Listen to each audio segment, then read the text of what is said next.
Jemaat yang diberkati Tuhan, dari beberapa pembacaan kita tentang Injil Lukas, tentang Korintus, tentang Yeremia, dan juga Mazmur bacaan kita tadi, tema saat ini menaruh harap pada Kristus. Ma'ran nuanan lahko Kristus. Jadi menaruh harap. Kita menaruh harap kepada seseorang. Kita melakukan sesuatu kegiatan-kegiatan yang baik karena ada harapan di dalamnya. Menaruh harap artinya ada sesuatu yang akan datang dari tempat di mana kita meletakkan harapan-harapan itu. Bacaan Yeremia mengingatkan kita bahwa perjalanan para nabi utusan Tuhan itu, nabi itu dipakai Tuhan ya sebagai penyambung lidahnya untuk menyampaikan apa firman Tuhan kepada umat pilihan. Beda kalau imam itu dalam sinagoge itu punya tempat khusus. Umat bawa persembahan, kemudian imam mempersembahkannya kepada Tuhan. Jika nabi, sesuatu yang Tuhan inginkan terjadi kepada umat, datang nabi, sampaikan firman kepada nabi, nabi teruskan kepada umat untuk diikuti. Tetapi sayangnya dalam perjalanannya sekian banyak nabi ditolak oleh umat-umat pilihan. Sekian banyak nabi dalam pergumulan yang amat-amat susah. Karenanya firman Tuhan datang kepada bangsa pilihan itu dan ingin mengingatkan agar berubah sikap. Dirindukan untuk mengubahkan dirinya dari hal yang tidak baik kepada hal yang baik. Beginilah firman Tuhan, terkutuklah orang yang mengandalkan manusia. Terkutuklah orang yang mengandalkan manusia. Yang mengandalkan kekuatannya sendiri, kekuatan dia. Itu firman, katakan terkutuk orang-orang demikian. Dan yang hatinya menjauh daripada Tuhan. Sebab itu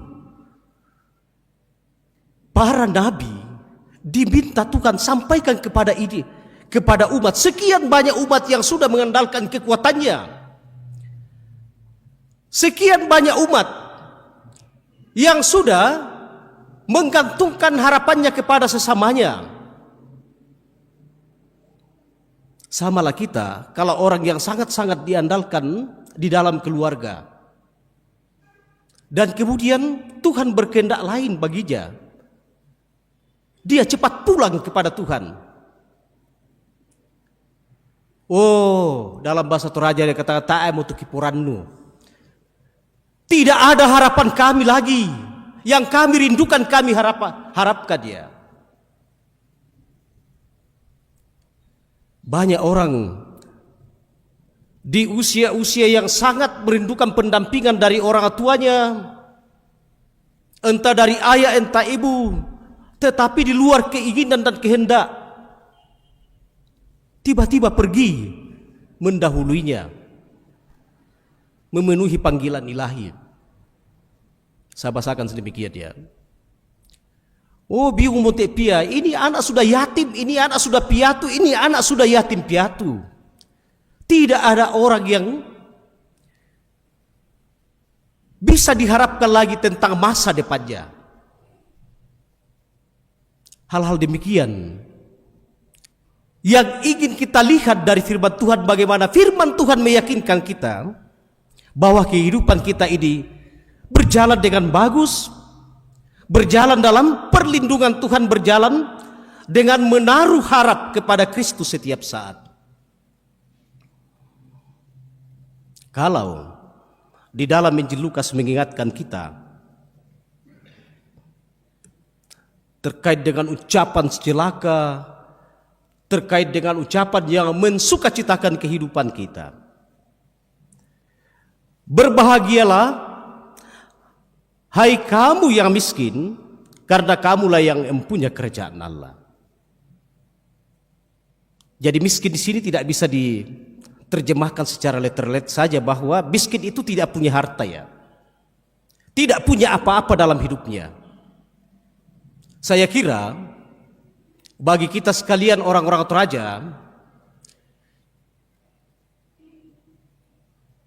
ya dalam konsep miskin itu mungkin sulit lagi ditemukan ya. Sulit.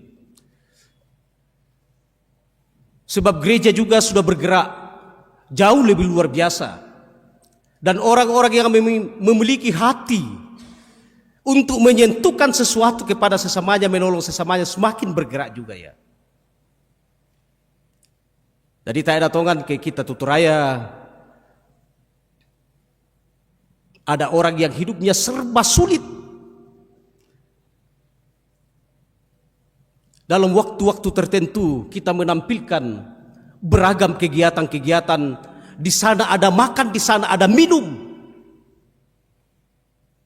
Tahu-taunya ada, sekiranya ada ya. Yang hidupnya sulit sekali. Mungkin selalu berhitung dalam hidupnya, kumande syakir kama siang, papa apakah kita akan makan besok?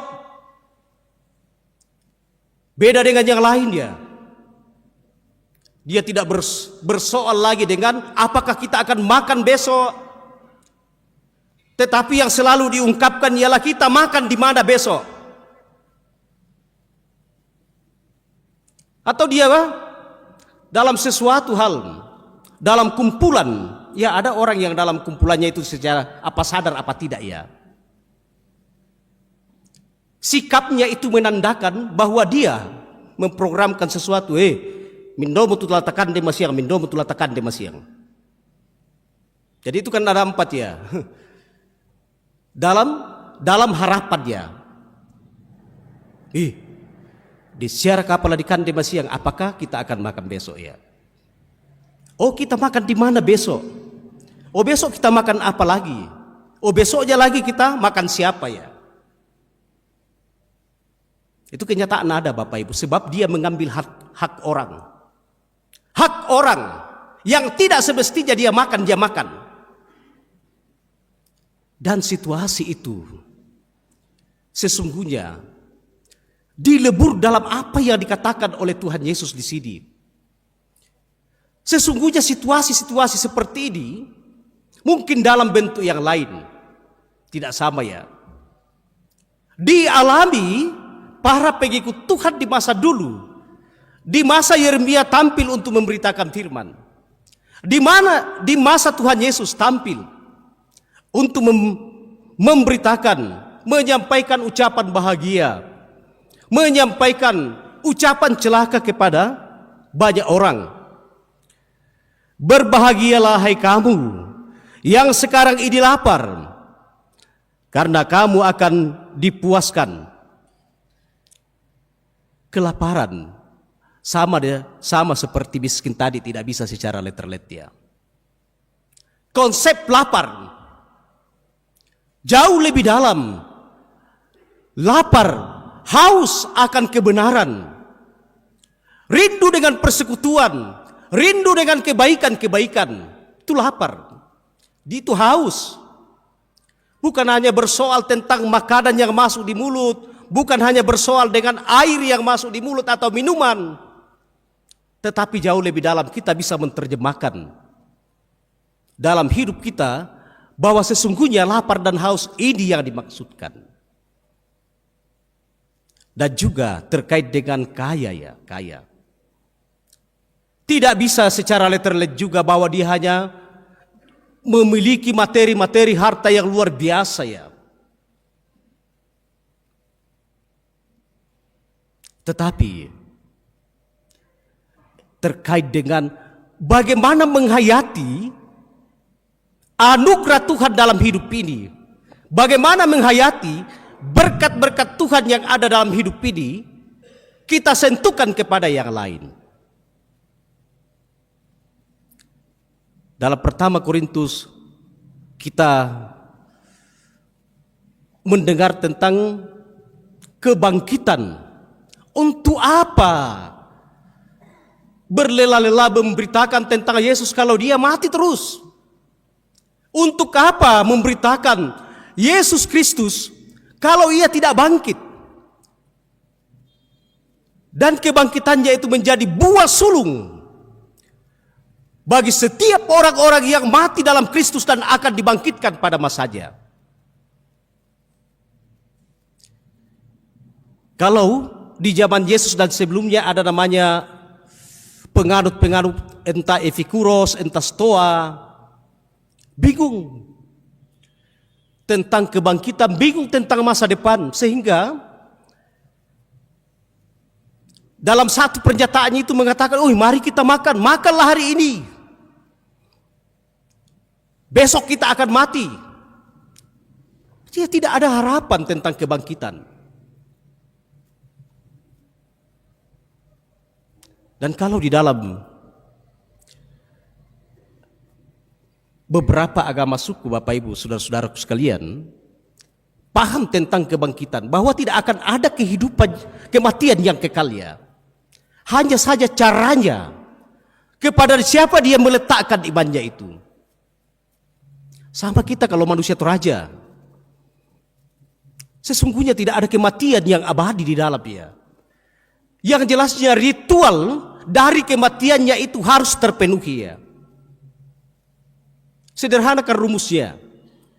Orang Toraja merumuskan, kalau dia satu rumah tongkonan itu di bagian utara itu Puamatua, bagian timur itu para dewa-dewa, bagian selatan itu para bombo, hantu-hantu. Ya bukan popo bombo ya, beda popo dengan bombo. Roh-roh halus dari orang-orang mati, arwah. Dan di bagian barat itu adalah Tomem Balipuang atau manusia setengah dewa ya. Tetapi cara di dalamnya kepada siapa dia meletakkan imannya. Kalau dia mati, jenazahnya ada di rumah, kemudian saat kematiannya itu dia harusnya potong terong sekian dan tidak memenuhinya, bombonya itu akan selalu ada di selatan ya. Akan ada di selatan dan selalu mengganggu anak cucunya. Bisa terbawa dalam mimpi, oh saya mimpi yang seram-seram demikian. Oh tak nagan aterong na tu ambe mu pisan indo mu nenek mu ton di tomatian ya dia. Kita kalau bahasakan begitu di tomatian. Sehingga biasa orang menebus itu dengan cara disanga mak pak pea, di pak pea ya. Mungkin ada orang atau keluarga dekatnya meninggal yang seharusnya sekian terong, tetapi yang 2 ekor 3 ekor itu dititipkan ya, dititipkan. Setelah ritualnya dipandang sempurna, maka loncatlah dari selatan masuk ke dalam barat ya. Itu dinamakan Tomem Balipuang. Saya sengaja menyentuhkan hal seperti ini. Ya kita bicara tentang pemahaman yang dianut oleh para nenek moyang kita atau mau dianut oleh masih ada ya kemungkinan segelintir orang saat ini. Sebab kita bicara tentang kebangkitan. Dan saudara-saudaraku sekalian, hidup ini bergerak. Dan tidak ada kata lain dalam diri kita bahwa kita ini adalah orang-orang yang sudah menerima ya keselamatan dari Kristus. Dan di dalamnya itu kita memuji dan memuliakan Dia, dan harapan kita ada. Dan kita juga akan selalu menaruh harap kepadanya. Jadi hidup kita tidak akan selesai pada kematian ya. Tidak akan selesai pada kematian. Tetapi masih ada tahapan yang luar biasa ketika Kristus datang kembali. Setiap orang yang mati dalam iman percaya kepadanya akan dibangkitkan. Ya, terkadang banyak orang bisa menghayalkan hal ini ya, tetapi hatinya harus yakin tentang hal ini. Banyak orang yakin bahwa Yesus itu mampu menyembuhkan orang, mampu membangkitkan orang,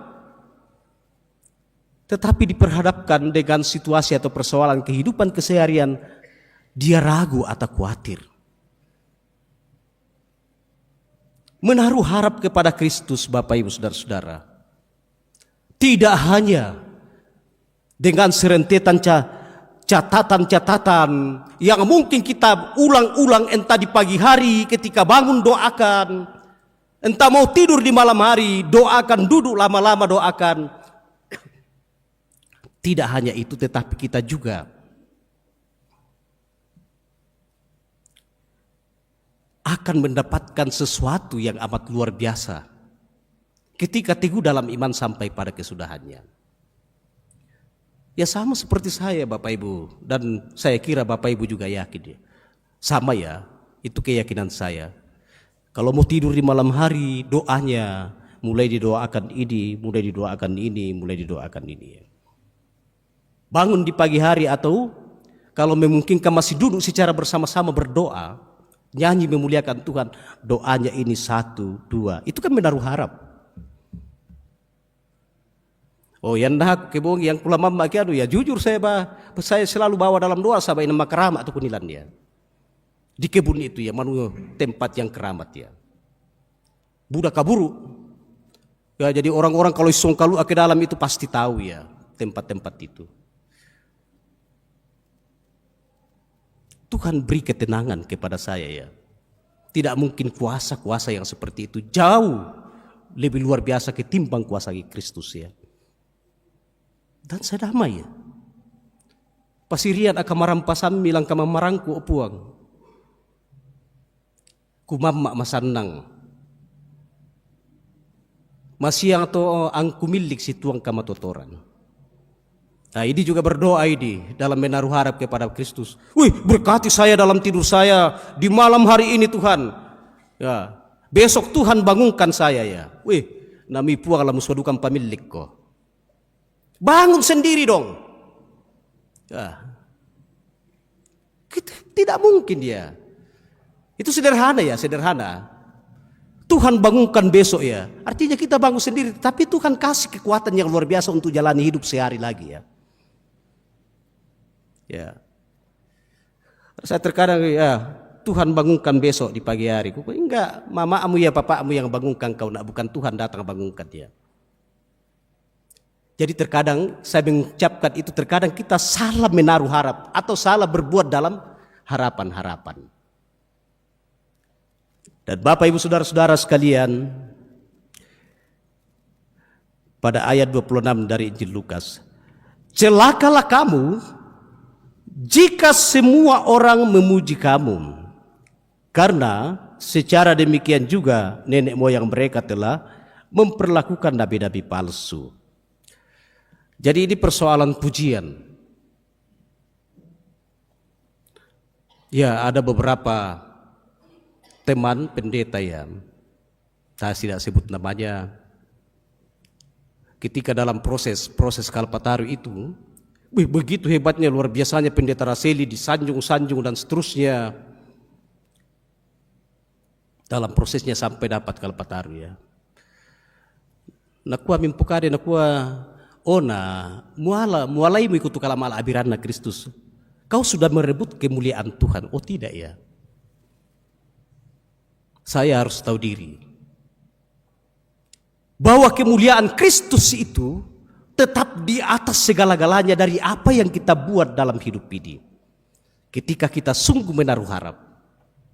Dan orang yang menaruh harap dengan benar kepada Tuhan, pasti hidupnya bukan untuk dirinya sendiri, tetapi untuk keluarganya dan untuk banyak orang. Dia tidak hidup sendiri-sendiri. Tidak benar kalau ada orang yang mengatakan bahwa saya ini menaruh harap kepada Tuhan, tetapi dia egois dalam hidupnya ya. Hidupnya untuk sendiri-sendiri. Tidak berhitung tentang kehidupan orang lain, kehidupan makhluk yang lainnya. Oh, aku kayak nomus itu masalah bagaimana menerjemahkan Mazmur 150 ayat 6 itu ketika dikatakan di dalam biarlah segala yang bernafas memuji Tuhan dia. Dia harus memuji Tuhan dengan benar. Harus diperlihatkan oleh pribadi oleh sikap setiap orang yang percaya atau menaruh harap kepada Kristus ya. Di beberapa tempat Bapak Ibu saya sudah katakan bahwa ngerinya orang-orang Kristen ketika menyambut Natal harusnya damai. Tidak hanya untuk dirinya tapi untuk semua makhluk. Orang yang menaruh harap ini merayakan Natal dan bersuka cita, tetapi dia hanya bergerak dengan kepuasan dirinya, tidak memperhitungkan makhluk yang lainnya. Oh ya, tuh pesanga. Mudah-mudahan dari anak-anak muda yang mental-mental petasan di daerah Rantepau ini ya, bisa berkurang atau kalau perlu hilang ke depannya. Puji petasan itu kan kepuasan kita. Sedangnya kita melihat, tahu-taunya kita susahkan binatang-binatang yang lainnya, makhluk yang lain. Babinya orang keguguran, anjingnya orang terbirit-birit lari. Padahal itu berhak memuji Tuhan loh. Berhak merayakan Natal ya. Tetapi begitu pungahnya manusia, dengan kesenangan sesaat ya, belum sampainya yang terhambur-hambur di sana sini ya. Saya katakan sebagai orang yang mendalami bagaimana menyentuhkan Injil kepada alam semesta, itu salah satu bentuk atau sikap kejahatan terhadap alamnya. Belum lagi banyak orang-orang yang pulang gereja dan seterusnya buka kacanya, kaca mobilnya, kemudian buang tisu ke jalan ya. Ini bukan 1-2 kali ya. Mudah-mudahan tidak ada di dalam ini yang hadir. Beberapa itu saya melihat mobil-mobil mewah ya. Salah satu kejahatan terhadap alam Bapak Ibu sekalian ya.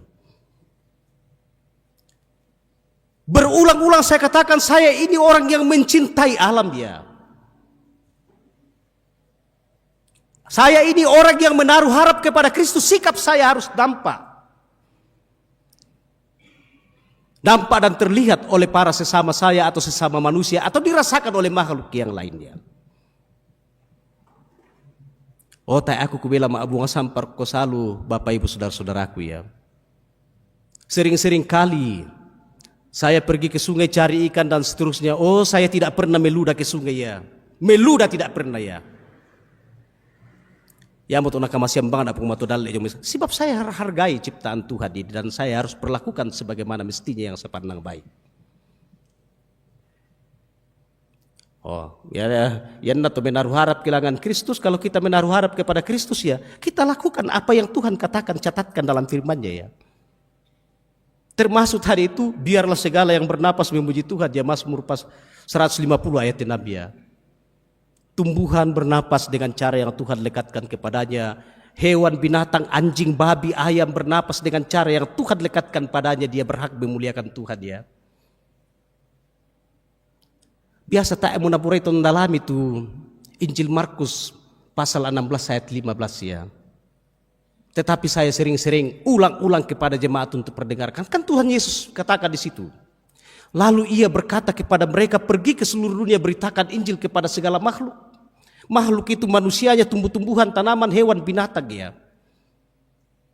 Dan Tuhan Yesus tidak pernah katakan dalam satu bagian pun bagian Alkitab perjanjian baru secara khusus ya. Atau firman Tuhan tidak pernah berkata, pergi ke seluruh dunia beritakan Injil hanya kepada manusia. Tetapi kepada segala makhluk ya. Kepada segala makhluk. Biasa siapa Pak di penangku ke kutiru-tiru ya. Salah satu tanaman, 2 tanaman yang awal ketika saya datang di Toraja 2016 ada seorang bapak datang mau tanam di lokasi gereja Toraja Jemaat Rantepau. 2 kali datang baru saya bisa berikan tetapi sungguh-sungguh tanam ya. Yang di depan itu Bapak Ibu namanya matua raja atau motomera ya, kemudian sana ya. Biasa saya renungkan apa orang nggak ngerti ya. Saya berupaya mengembangkan itu karena khasiatnya, asas manfaatnya. Entah memproduksi oksigen segar di siang hari, entah daunnya, entah ketika kita kupas ya. Saya pernah mengulas itu, kemudian satu majelis katakan, Pak Pendeta, lama teman mau dikatun natu. Saya sudah muntah darah di luar arah tapi na arahkan atau ala itu daunna mutanaki. Ditasui mulai dari rumah sakit ya waktu itu. Mudah-mudahan itu beliau itu masih sehat di daerah awak ke sana ya. Jauh lebih luar biasa obat itu Bapak Ibu ya. Matua. Tira itu Papua, itu kan tanaman khas orang Papua itu ya. Kan di buah matuang, kan di buah matua ya. Dan kalau dia berbuah itu pasti banyak sekali paniki atau kelelawar di sana ya. Paniki tahu buah-buah yang berkhasiat untuk dirinya sendiri ya. Sedangkan paniki, apalagi kita tulis tali tandai. Jadi ada buah-buah akan dipaniki, malah duka kau mencoba-coba, tidak masalah. Tidak akan terancam ya.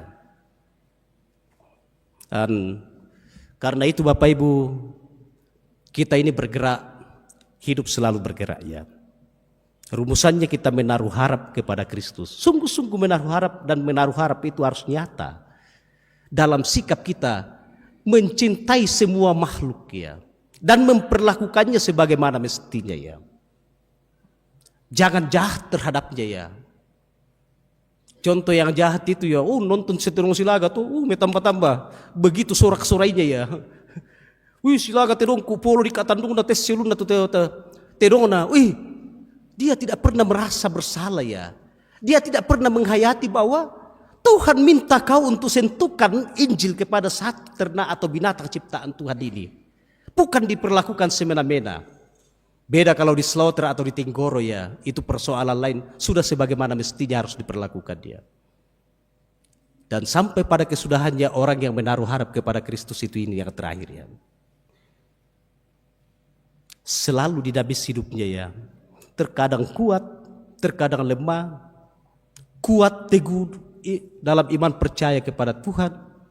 Ketika lemah ya macam-macam yang dipikirkan dan terkadang negatif-negatif ya. Dalam situasi seperti ini Bapak Ibu, kita harus mengingat bahwa hidup kita ini sungguh mulia di hadapan Tuhan dan harus teguh. Sebab sampai pada titik mati, hidup kita tidak akan berakhir di situ ya. Kita sungguh yakin akan ada kebangkitan dan mendapatkan mahkota kemuliaan bersama Kristus. Amin.